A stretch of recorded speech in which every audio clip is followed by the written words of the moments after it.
يا عبادي الذين آمنوا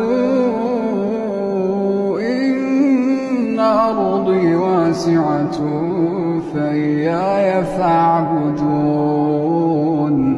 كل نفس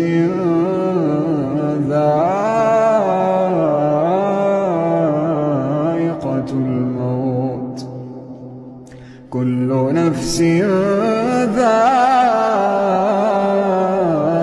الموت ثم إلينا ترجعون